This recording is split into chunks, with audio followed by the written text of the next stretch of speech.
अब मुझे कुछ और नहीं पूछना, कुछ नहीं जानना। हाँ, मुझे अपना शिष्य समझकर तुम्हें यदि कोई अंतिम उपदेश देना हो तो उस प्रसाद को पाने के लिए मैंने अपने मन की झोली फैला रखी है। मुझे जिसके योग्य समझो वही अंतिम उपदेश प्रदान करूं। सचमुच मेरा अंतिम उपदेश सुनना चाहते हो? हाँ केशव, अब तक जितना मैंने पूछा उतना ही तुम्हें बताया है। अब मैं चाहता हूँ कि मेरे प्रश्नों की सीमाओं से भी परे जो और है वो अपनी इच्छा से तुम मुझे बताओ। यदि वो जानना चाहते हो अर्जुन जो तुम्हारी बुद्धि और तर्क से परे है तो सुनो। मेरा अंतिम उपदेश बस इतना ही है कि अब तक जो मैंने तुम्हें ज्ञान, कर्म अथवा योग आदि की शिक्षा दी है वो सब भूल जाओ। मानव शरीर बड़ी मुश्किल से मिलता है, इसे यूं ही गंवाना नहीं चाहिए। देवता भी मानव शरीर की आकांक्षा करते हैं, परंतु मनुष्य की विडंबना यही है कि वह इस शरीर को अर्थात मोक्ष के अवसर को गंवाता रहता है। सारी आयु भोग विलासों में बिताता है, यहाँ तक कि जब शरीर छूटने का समय आता है तब भी वासना उसका पीछा नहीं छोड़ती। हे अर्जुन, मृत्यु के समय जो वासना मनुष्य के मन में दृढ़ रहती है उसी वासना के अंतर्गत मनुष्य का दूसरा जन्म होता है। यम यम वापि स्मरन् भावम त्यजति अन्ते कलेवरम तम तमे वैत्ति कौन्ते सदा तद भाव भाविता। प्रभु, भगवान श्री कृष्ण ये क्या कह रहे हैं कि मृत्यु के समय मनुष्य के मन में जो वासना या अधूरी कामना होती है मनुष्य का अगला जन्म उसी के अंतर्गत होता है। इसका क्या अर्थ है? देवी, इस समय भगवान श्री कृष्ण ने जो कहा है वो अत्यंत गोपनीय है और गूढ़ ज्ञान है, बल्कि इसे एक गुप्त विद्या ही समझो। जिसे ये विद्या आ जाए उस प्राणी को बड़े सहज तरीके से मोक्ष मिल जाता है। मैं समझी नहीं भगवान, ये गुप्त विद्या क्या है? देवी, ये गुप्त विद्या मरने की विद्या है। प्रभु का कहना है कि प्राणी ने चाहे कैसा भी जीवन व्यतीत किया हो, अंतकाल में यदि वो एकाग्र मन होकर केवल प्रभु का ध्यान करते हुए शरीर का त्याग करे तो वो सीधा परमात्मा के चरणों में पहुंच जाता है, जहां से उसे वापस नहीं आना होता। अंतमता सोई गता, अर्थात मृत्यु का क्षण बड़े महत्व का क्षण होता है। इस क्षण में प्राणी जिस बात का ध्यान करता है उसी के अनुसार उसे दूसरा जन्म प्राप्त होता है। भगवान, इस गूढ़ बात को कोई उदाहरण देकर समझाने की कृपा करें। देवी, इस संबंध में महर्षि जड़भरत से अच्छा क्या उदाहरण हो सकता है? जड़भरत एक निष्पाप ऋषि थे। वो मुक्ति के द्वार तक पहुंच चुके थे। उन्होंने हिरण के एक बेसहारा बच्चे को पाल लिया था। उस बच्चे से उनका मन इतना लग गया था कि हर समय उन्हें हिरण के बच्चे की ही चिंता लगी रहती थी। यहाँ तक कि अपने मृत्यु के समय भी उनका ध्यान उसी बच्चे में था। बस अंतिम क्षण में भी क्योंकि उनका ध्यान उसी बच्चे की ओर ही था, इसी कारण अगले जन्म में उन्हें हिरण की योनि मिली थी।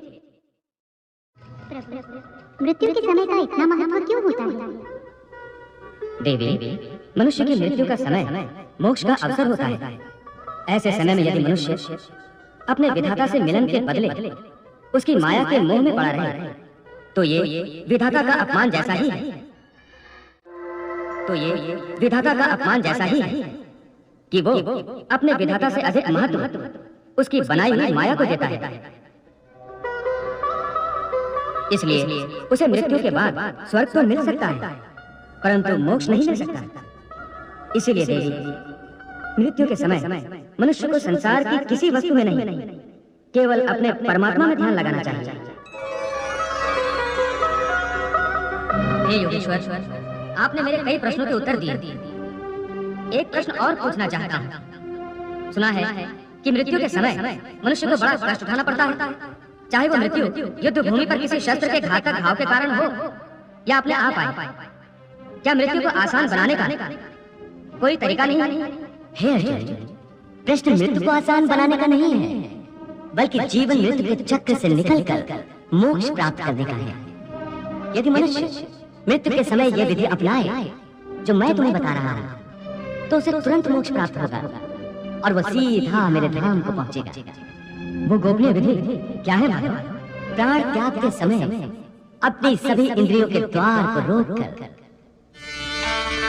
तथा मन को हृदय में स्थिर करके और प्राण को मस्तिष्क में स्थापित करके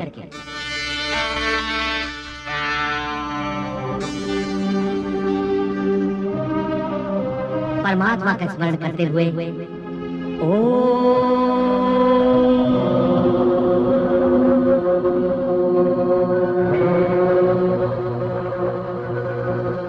ओम मंत्र का उच्चारण करें तो वो मनुष्य जीवन भर कितना ही पापी क्यों न रहा हो, उसे मोक्ष अवश्य प्राप्त करेगा। हे भोलेनाथ, प्रभु श्री कृष्ण कह रहे हैं कि मृत्यु के समय ओम शब्द के उच्चारण से पापी मनुष्य की आत्मा को भी मुक्ति मिल जाती है। देवी, ओम केवल एक शब्द नहीं है, समस्त मंत्रों का शिरोमणि मंत्र है वो। इसकी महिमा अनंत है। आध्यात्मिक साधना की सफलता का केंद्र बिंदु ओम है। सिद्धि प्राप्ति का सूत्र भी ओम है। ये वो कमंडल है जिससे सारा ज्ञान और सारी सृष्टियां उत्पन्न हुई हैं।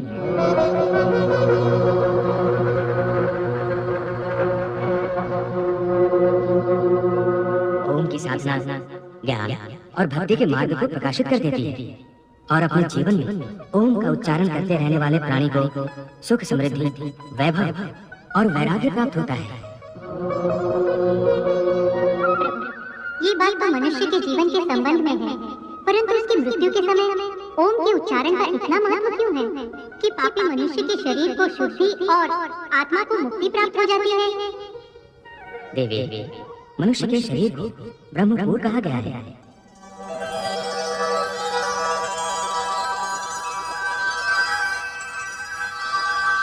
और मानव देह के भीतर हृदय कमल में आत्मा की दिव्य ज्योति प्रकाशित रहती है।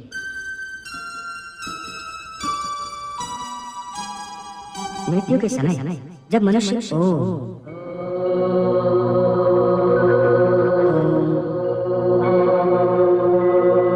का मंद मंद उच्चारण एक लय के साथ करता है तो आत्मा और परमात्मा दोनों ही महासुख और महा आनंद के साथ नाच उठते हैं और दोनों एक दूसरे से मिलन के लिए ऐसे व्याकुल हो जाते हैं जैसे युगों युगों से बिछड़े हुए दो प्रेमी सारी सीमाएं तोड़कर एक दूसरे में समा जाने को एक दूसरे की ओर बढ़ते हैं।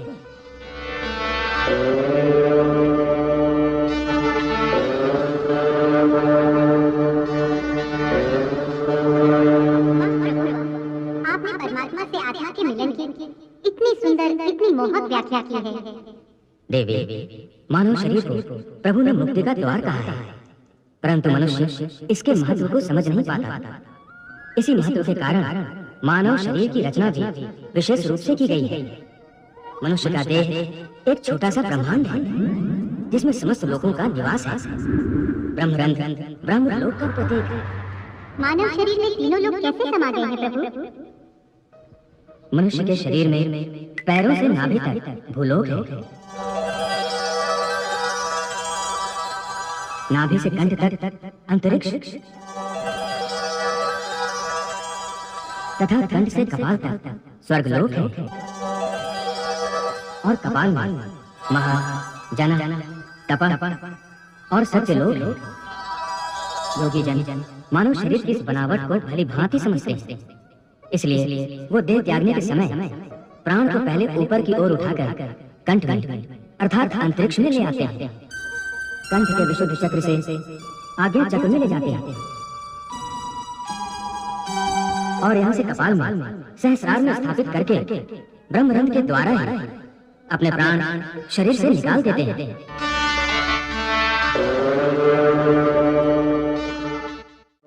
साधारण मनुष्य को इस विधि का ज्ञान नहीं होता, इसलिए उनके प्राण प्रायः दूसरे द्वारों से निकलते हैं। हे केशव, तुमने मेरे मन में ज्ञान की ज्योत जलाकर अज्ञान के अंधकार को नष्ट कर दिया। मेरे मन से मोह और भ्रम के सारे पर्दे उठ गए। अब मैं अपने आप को तुम्हारी हर आज्ञा के अधीन करता हूँ। हे अर्जुन, तुम्हारे मुंह से ये बात सुनकर मुझे परम संतोष हुआ है।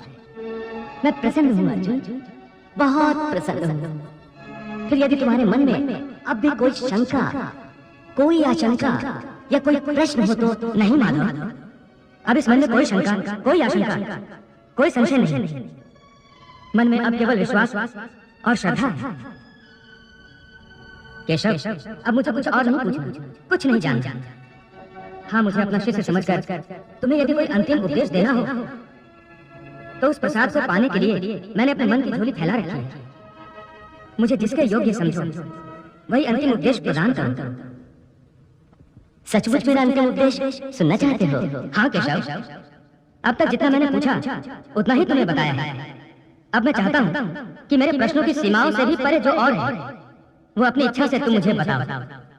यदि वो जानना चाहते हो अर्जुन जो तुम्हारी बुद्धि और तर्क से परे है, तो सुनो।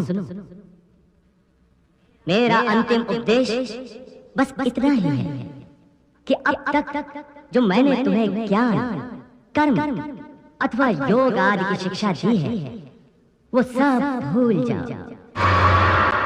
सब।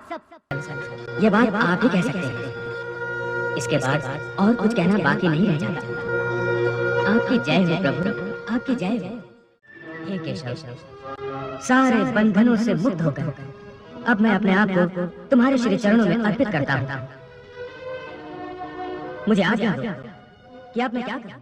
हे अर्जुन, अब तुम धर्म क्षेत्र में अपने कर्तव्य को निभाने के लिए आगे बढ़ो। अपना गांडीव उठाकर उसकी प्रत्यंचा खींचो और अपने गांडीव की टड़कार से युद्ध की घोषणा करो।